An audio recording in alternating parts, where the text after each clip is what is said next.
I just wanted to do an install video on a wireless backup camera that I did a lot of reviewing on. I have a 37-foot fifth wheel, and it was pre-installed with a Furion backup camera. It's okay. The video quality is not great, and I just haven't been that happy with it. So after a lot of research and watching some YouTube videos, I decided to go. It's a Mc7108, and I will show you the Furion that I currently have on there right now. But anyway, this gets extremely good reviews. The install is supposed to be quite simple, and yeah, so let's get to it. So first of all, I wanted to show what was in the box. Of course, you've got the monitor and the camera itself, which I've got to take this apart because this is the bracket for it, and the housing. I'll take that apart. And then came with this nice 3M mount for the dashboard. I'm not sure if I'll use that. I did buy, there's an adapter for the Furion, an adapter bracket that I believe I need, and so I may use this, and it comes with a male to female power cord, so this should be plug and play. But I'll post the links to this in the description of the video. But from the reviews, it appears that I'll need this for my particular setup. And then I bought some clear silicone in case I need to remove the current screws and such. So let me show you what I have on the back of the trailer. Alright, so on the back of the fifth wheel, I have that right there, which is the Furion. Now let me zoom in for you on it.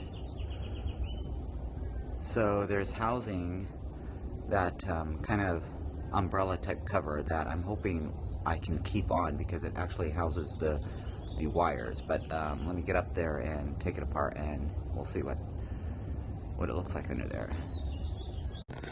Okay, so because I don't have my GoPro with me right now, I think it's in the trailer. I'm just doing this with the cell phone, so you may not be able to get some actual live footage. But here's the Furion. I believe I have to just remove these screws here and take the camera out, which is what I want to do first, just to even test the unit. So I'll get to that. Okay, so I'm just going to show you. These are tiny, tiny screws. Let's see if I can do this with one hand here. So this is the size of the screw. They're just tiny. Oh, that's what's holding the camera in. Taking 4 of those out. Okay, screws are out, so let's see what's under here.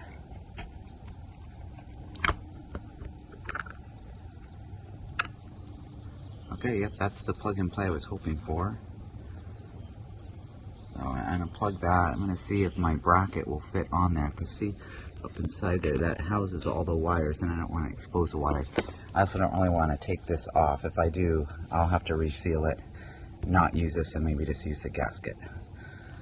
This is what I saw in most of the videos. Like, this is the adapter I bought, and it doesn't fit. It doesn't line up at all with what's on there right now, the shark fin or this umbrella type cover. But it does line up with these screws right here if I were to take this off. So I'm going to take this off, take the seal off, and then the camera itself. Here's the camera. It doesn't, nothing lines up with the existing holes with this setup. So, but I'm going to test it first. So let me do that.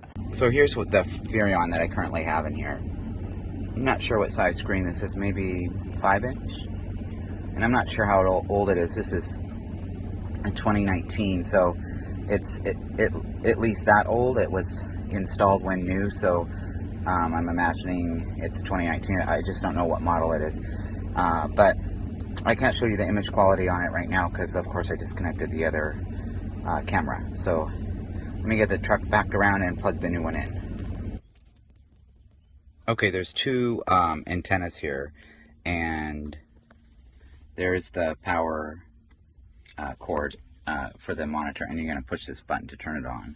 Of course, your parking lights have to be on, but these are labeled, so this is for the monitor, and then this antenna is for the camera,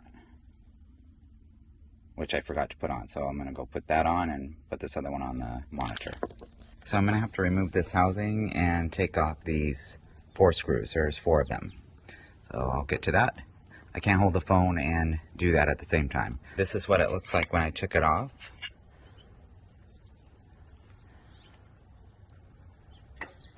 Just need to clean up this area here.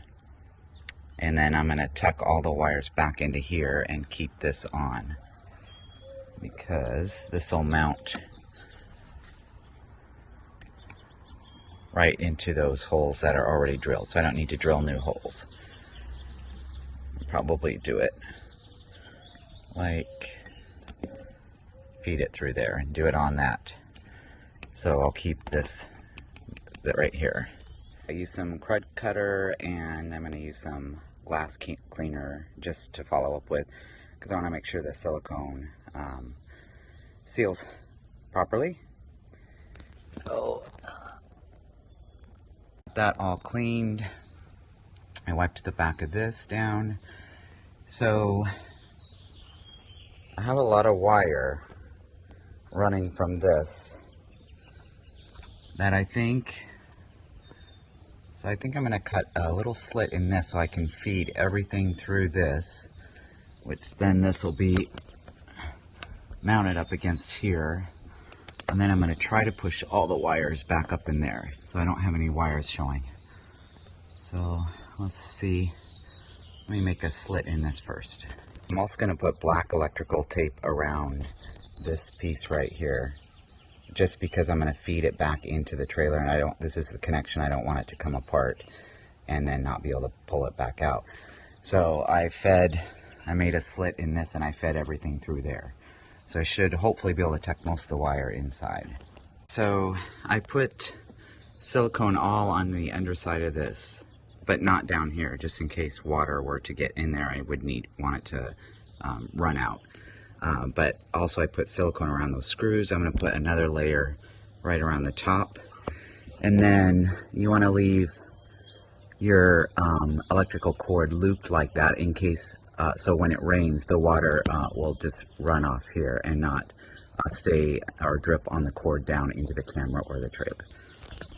Yeah, I put the sealant on. I also put it on the screws there.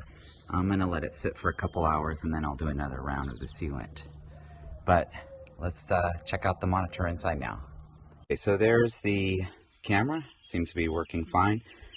I got actually 2 bars on it, so the reception's fine.